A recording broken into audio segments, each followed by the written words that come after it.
Every client that we bring on who gets to the $1 million mark, and what helps them break through is, number one, transitioning them off the tools, and number two, getting an amazing operational admin or CA in place. And that's what unlocks the next phase of growth.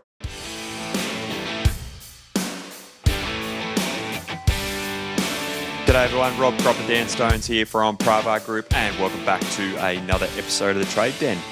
Good to have you back, Dan. How are you? Good to be back. Thank you, Rob. Hi, everyone. Episode 125. We're getting up there now, aren't we?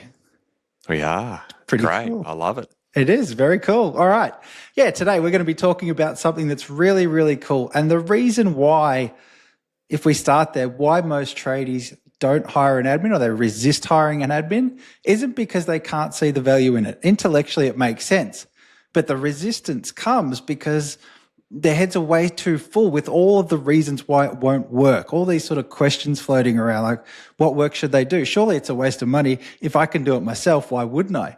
And these are the wrong questions. And today we're going to start by flipping them around. So, Rob, let's start off at that point. Why most tradies don't make the move. The first one is things like, well, what are they going to do all day? Those sort of questions and how we hear them. And the flip side of that is what we want to talk about. Yeah, it is. I think it's because, well, for most tradies, they do the admin themselves, and they've never actually sat down and got clarity around, well, what does an admin actually do? What are their roles? What are their responsibilities? They're busy already doing the admin, but it's not until someone helps coach them through, well, what is the actual role of an admin person, and what is the vast range of work that they can actually do, when they finally realise it's like, hang on a second, there's a lot of that shit that I shouldn't be doing, and they really are low-value tasks. Yeah, I like the way you said we coach them through it. It's almost sometimes we've got to force them into it at this point. The noise in their head around that, and those questions like, what should they do? I don't know. Will they have enough work is the next one, right? Have I got enough work for an admin to actually do some work? Yeah, I think that's a common thing where it's like, well, I'm not sure, can I even fill a person's role around that? And it's natural to ask these questions because you really, for a lot of trades business owners who's never had an admin person around them, they've never experienced the gift of having a great person who is their profession, by the way. That's their profession and their craft, just like your profession and craft is being a tradesman. This is what they do for a living. And so when you get that gift of having that person around you, you realise that there's a lot of things you've been holding on to. And when you talk this through with clients, it's like, all the apprenticeship stuff. It's organising trucks to be able to get rego and insurance and send them off for maintenance, and all those entering into job management systems, and all these things of photos for jobs and responding to emails and taking phone calls. It's when the business owner then goes, oh yeah, there is a lot of shit that I do that I probably shouldn't be doing. It's a real eye-opener, isn't it? It really is. That whole blasting open the role and where it should sit, it becomes really apparent when you really break it down. So there's that role element. The next little bit of this is then the questions that come up around money and the financial side. The big one obviously is, well, I'm already battling. I'm already up against it. I feel like I'm sort of getting by, but only just. Can I afford them? And that's another sort of question that gets asked a lot without really exploring what it means to ask that question and how it relates to hiring an admin. It does. And when you're in that space when money is tight, because when you really are starting to get ready for an admin person, like pretty much sub $1 million, you probably don't need an admin person. You can get away with you and a couple of guys and in your ground crew and some bookkeeping support. But it's not really till you get $750,000 in rev per year. That's when you really need the admin support around you. And when you are teetering on that turnover bracket, money is tight. Like, let's face it, is a very hard stage in business. And so I think that's why a lot of business owners trades guys have that mindset going, well, how can I really afford them when cash is tight already? And I'm going to do this because it's going to I'll keep doing it because it's going to save me time and energy and money. But they're looking at it through the lens of what it's going to save them, not what it's going to create for them. So in business world, it's called opportunity cost. Yeah, really good. We're going to explore that a little bit more in detail. The other thing I think that people have is this fear around, well, sure, right now I can see I need it. Like, I'm drowning right now, but what if the work dries up? And again, you start talking about that sort of, well, I'll have to do it myself, or if work dries up, I'm not sure I can sustain this. But they're doing that with the current mindset of everything else I have to do with it. You've got to sort of break that one up too. Yeah, it is. I spoke to a client today, and we were just reflecting on where he's come from and where he's going, and he made the comment going, "I can't believe I held off that long for not having an admin. It's the best $1,000 a week that I'll ever spend, and I realised how much I was actually doing, and I put them on part time, and they could have easily been full time from the word go." And so I think when you get that person in that role, you realise that, hey, they are an asset to the business. It's not going to cost as much as you think. They pay for themselves very, very quickly. And there's never a lack of admin work that can get done on a day-to-day basis for where you are now, let alone where you're trying to take the business. It's one of those things that we always see it, that a client never said to us, "Gee, I'm glad I wish I waited this long to get an admin." We've never seen it, have we? No, it's always, and we always have to act like we're half surprised, like, oh yeah, it worked again. Like it still worked for you too. It sort of does for everyone that goes through this process properly. So we get these excuses still. We've got one more to go. We've got the role, we've got the financial impact. The next one's like the logistics of it all. Like, where would I put them? I haven't got an office. Where would they work? We hear that one as well. Yeah, this is a legitimate, I suppose, mental roadblock. Yeah. Going, well, I work from home. We've got a growing business. I don't mind, I suppose, the guys coming and going from picking up gear and stuff from home, but I really don't want an admin person coming and working from the spare office in the front of our house. And so it's natural to have that. But I think what the pandemic taught us is that it's totally possible to be able to work from home and have remote jobs. And you think about how we operate here in Pravar, we have a completely 100% remote team around Australia, and we run a great business remotely. And I think that for a trades business, just to begin, it's not good enough to use as an excuse to be able to prevent you from taking this move of getting an admin person on, because someone who does have a good home office environment set up and has the ability, who can work autonomously and is a profession in this area, then they can totally work from home in the beginning. Obviously, you want to get to the point where you move into an office and you create that environment for your trades business. But in the beginning, we can't let that be an excuse to stop someone making this move, can we? No, not at all. And then the next thing is, well, all right, they can work remotely, we can work remotely, but what about getting together then? It's sort of like the little subset of this. You got to think in terms of, well, you can go to a coffee shop, you can go to a cafe. There's all sorts of places that are fit for doing these sort of meetings. We were in a hotel the other week. I went downstairs, and there was people just working as if it was an office in the lobby. There was places you can go. You've just got to have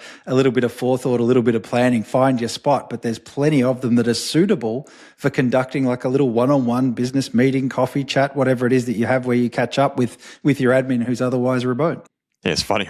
I used to do when living in Brisbane. When I used to do my one-on-one coaching in person, face to face, and I actually used to do it out of a nice little area of a hotel where we'd go there 2 days a week in this little section. We had these big lounge chairs, and the guy knew what our coffee orders were, and we just had this rotating space of clients coming and going, and it was so good. But Beautiful. it just like. That's what you do when you're trying to get a business up and out of the ground. That there's nothing wrong with that. There's nothing wrong with having meetings in coffee shops and doing all those types of things. Like, it's totally okay. And I think we just got to stop throwing up these excuses to prevent us from making these key moves in our business to help us get going. Yeah, absolutely. And the idea, like, I've got to get, like, there used to be the thing about virtual offices and having rented, like, just even if it's a one room thing, like, do you look back on some of the stuff we did to present like what we thought we should be doing? It's completely different and unnecessary in these days. Don't let it be an obstacle, as you said.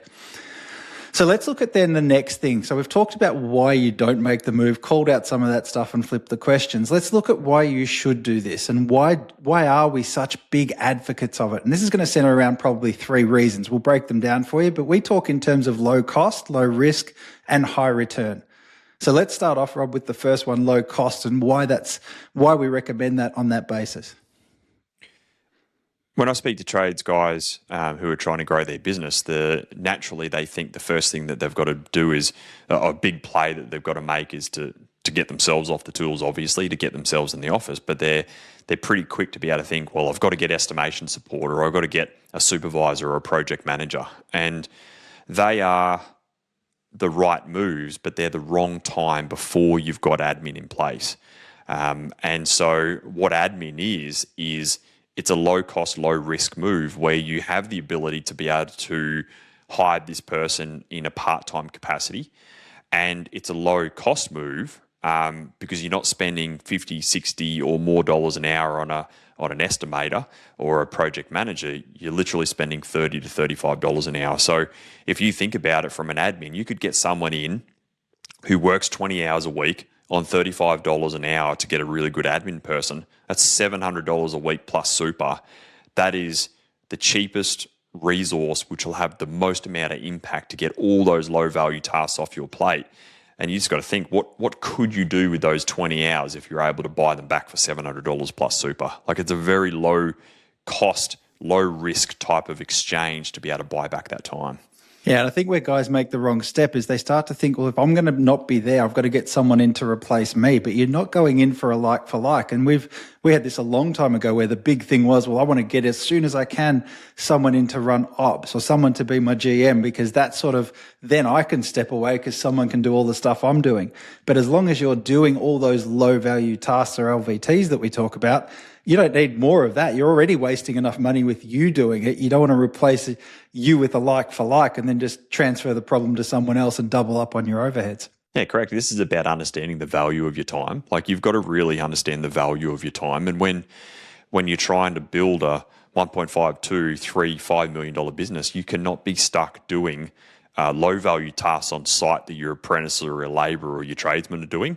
And you cannot be stuck in the office doing low value tasks, administrative tasks, which are $35 an hour tasks. Now, that's not being derogatory or anything around to the value of that admin person. It's not that at all. It's just that you've got to understand, as a business owner, you've got to understand the value of your time. And this is what I was alluding to around before around opportunity cost. Like, if you're stuck doing 10 hours a week at $35 an hour, that's $350 plus super that you could pay someone to do that. Or you could go win a quote that's going to be 10 grand, 20 grand, 50 grand, 100 grand, 200 grand.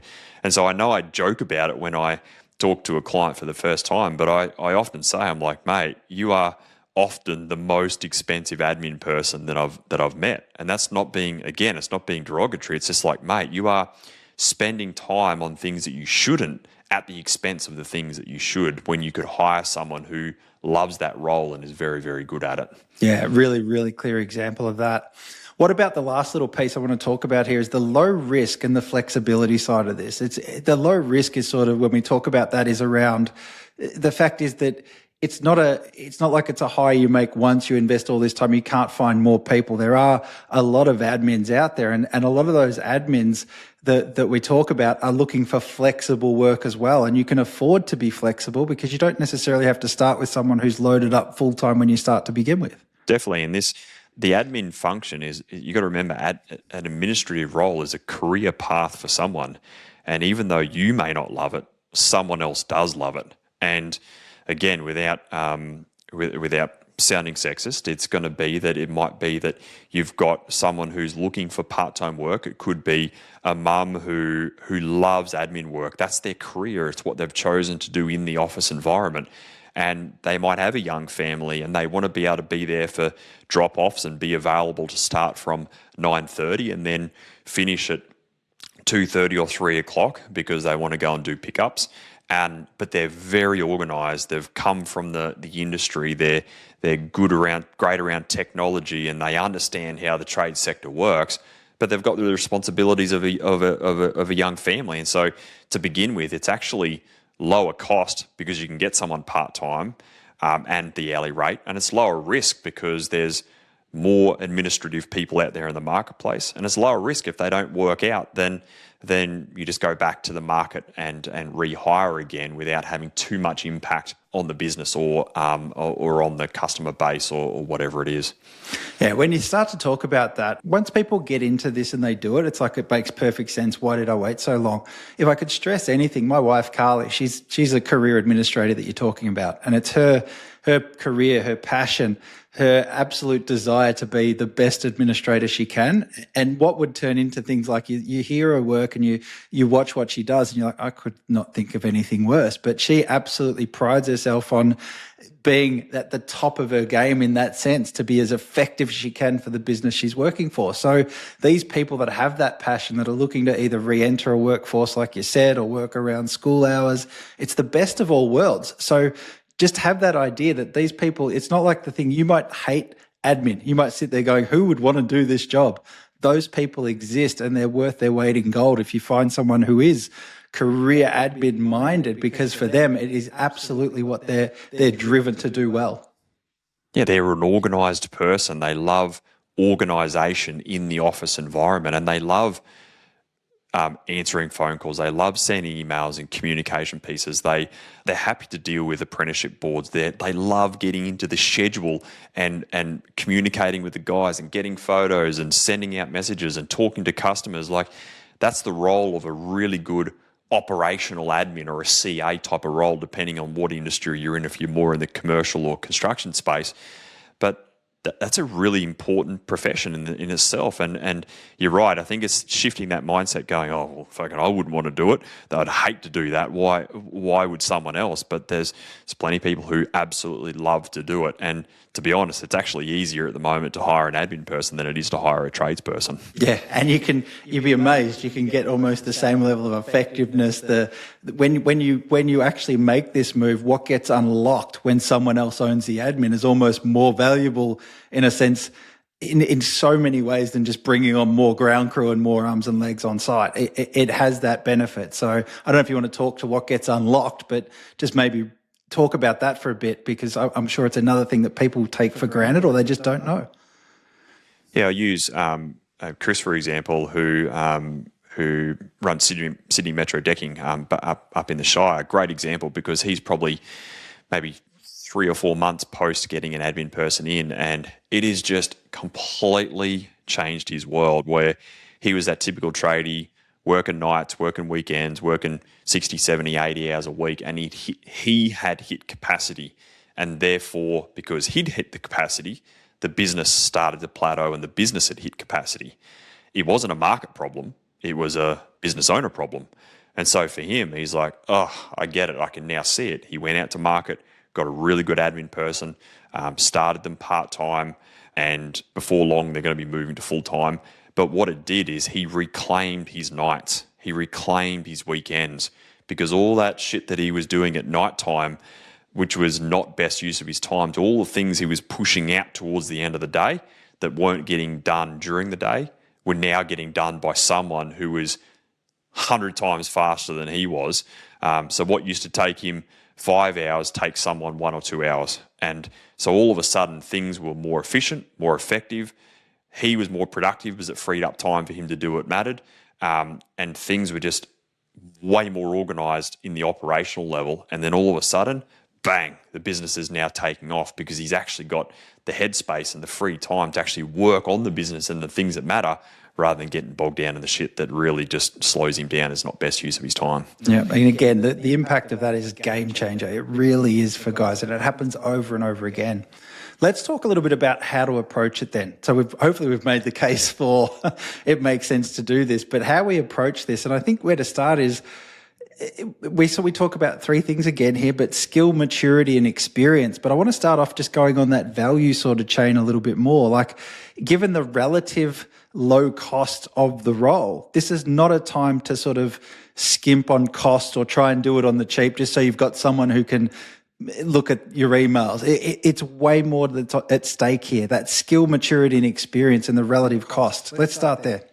Skill's really important. It's like hiring an apprentice versus a qualified tradesperson. Yeah. And when you hire an apprentice, you've got to somewhat babysit them. You've got to keep giving them direction. You've got to manage them. You've got to upskill them. You've got to train them. And I think that's a bit of a block for when someone hires an admin person, going, well, how do I manage them? How do I direct them? How do I train them when I don't even know how to do this stuff myself? And so when you hire an admin person, it's the equivalent of hiring a great tradesperson. So go to market, and our go-to strategy here at Pravar is go to market and find someone who's an experienced admin, who's happy to go part-time, potentially go to full-time, and they've come from industry. So don't get an admin person who's worked at an accounting firm or a legal practice or a gym or a beautician place or whatever it is. It's like, go and find someone who's worked in a electrical company, a plumbing business, a carpentry business, a building company, a solar company, whatever it is. Someone who actually understands the trades and construction industry and sector, because what they're going to do is bring that skill and that experience and that maturity into your business. So it means they're going to get up to speed quicker, but it also means that it requires less management because they're going to bring a lot of systems and processes into your world that you don't have to train them up on. Yeah, I remember I did that with Ryan a while back, who was a plumber, and he'd struggled with this. He'd always be in his office. There'd be mountains of stuff. He's trying to plow through it all the time. We went down this path and finally forced him to go down the admin hiring path, and he found someone who her husband was a plumber as well. And she used to do all the admin in the husband's business. And for whatever reason, she'd left that, didn't want to do it, wanted more responsibility, or they needed more money. I can't exactly remember. But then Ryan picked her up, and she was amazing. As soon as she came in, everything turned on its head. Ryan was like, you know more about this than I do. You can do all this? Like, you've seen this before? Yeah, this is how we used to do it. And here's the processes I used to run and all this sort of stuff. And all of a sudden, Ryan was like, holy shit, I don't have to, it's not about me being the smartest one to get you up to this level. It's just you run with it and go from there. Yes, you've got to manage them, but you're not limited, like you said before, with an apprentice, where your apprentice comes on board and learns up to what you teach them. When you bring on the skilled person, they can go beyond even your own capability. So it's really important to understand that point. It is, and imagine bringing someone on who understands what it's like dealing with tradies out in your ground crew and apprentices, dealing with apprenticeship boards. They understand what it's like to talk to suppliers and help with the organisation, the scheduling, the quote requests from other subcontractors. It's the ability to understand what a job management system is, and maybe they've worked on an Ascora or a Simpro, and then you're trying to implement that so they can become a bit of a project champion around that. So that's what we mean by skill and experience is yeah, you might need to pay someone a few extra dollars, but you're better off paying someone a few extra dollars an hour and bringing that experience in than trying to train someone up. So that's our go-to here at Pravar and it works every time. Every client that we bring on who gets to the $1 million mark, and what helps them break through is, number one, transitioning them off the tools, and number two, getting an amazing operational admin or CA in place. And that's what unlocks the next phase of growth, because A, they've got the time to be able to work on the business, and B, organisation in the company goes through the roof because you've got a really good person who can actually organise the operations alongside you. Yeah. Now let's put a little caveat on this. When you say it works every time, we're not saying everyone finds the perfect admin first go. The process of going through and making this your first hire and experiencing what it's like, it will return itself. But it doesn't mean that you'll hire your first admin, and you'll have them forever and they'll be amazing. Guys sometimes go through this multiple times, and that's okay because of the experience, the lessons, breaking through those barriers, all of that happens. So I think it's important that we do stress that this isn't a one and done thing. This will happen not just because some people don't work out, but sometimes the business grows beyond that first admin anyway. It does, and it's also that you the more you do it, like when you're hiring a trader, you can get them on site, you can go, oh yeah, you can know within a couple of hours if that guy's going to work out or not. But when you're hiring an admin, it's not until you get them in, you go, hang on a second, this person probably isn't what I expected. And maybe they over-embellish a little bit what their capabilities were. So you're right, sometimes it doesn't work, but it's not that the strategy's wrong. It's just that you got to go back to market. And again, we've seen it. Like we had a client the other day, they had over 200 applicants for a role. And out of that, there were a handful of people that they were like, if I had multiple roles, I'd take multiple people. So it's not like 200 of them were shit applicants. There were some really good people in there. So yeah, you might stuff it up a couple of times, but that's okay. It's the strategy's right. It's just the execution sometimes to find the right person. Yeah, really good. All right. Should we do a challenge for this week? Let's do it. All right. This week, I want you to take note of everything you're doing, or just spend some time writing down every admin task you did in the last sort of week. All right. Estimate the hours you spent, and then ask yourself honestly, for the investment of time I made in this, is this the best use of my time? Like, answer honestly and write down honestly what you did. If you spent all week running around just doing low value tasks, write them all down and then go, is this truly what's going to take my business forward? Is this the best use of my time? And that will become your admin, your first hire's job description. Their first set of roles and responsibilities will be, what can you take off my plate in terms of this list I just drawn up? So really important that you do that. If you already have an admin and you're still bogged down, still do the same exercise and then walk through with the admin that you do have. Where are we at with this? I did this last week. This is now going to be something I want to do this. Am I the best person to do it? Or is this something you know how to do? Take it off my hands and go from there. Because that'll give you your next step with an existing admin as well. Love it. It's such a great challenge. It's an opportunity to self-audit your own role and your own responsibility, because getting to the next level isn't about working longer and harder. It's about, what can I delete and delegate off my plate, isn't it? It really is. It's a huge question. It's not about adding all the time, taking more on, grinding harder, all the stuff that the market would love to tell you to do. It's about being smart. It's about finding some leverage, and it's about making the right moves at the right time.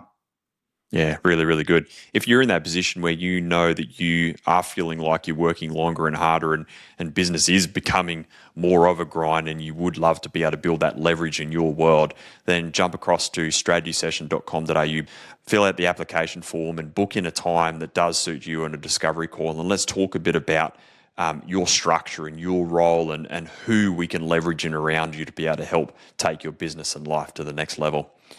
Dan, it sounds like such a simple strategy, but it's possibly one of the biggest levers that any trades business can build when they hit that $1 million mark, that catapults them to the next level, isn't it? Yeah, let's not understand. It's a must-have at that point. Before you can progress, you're going to need it. You should have it. You must break through whatever it is, the mental barrier, the logistics we talked about, all of that. It's just something you have to confront at some point and you have to work through.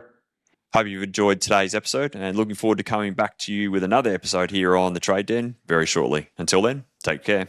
See you soon.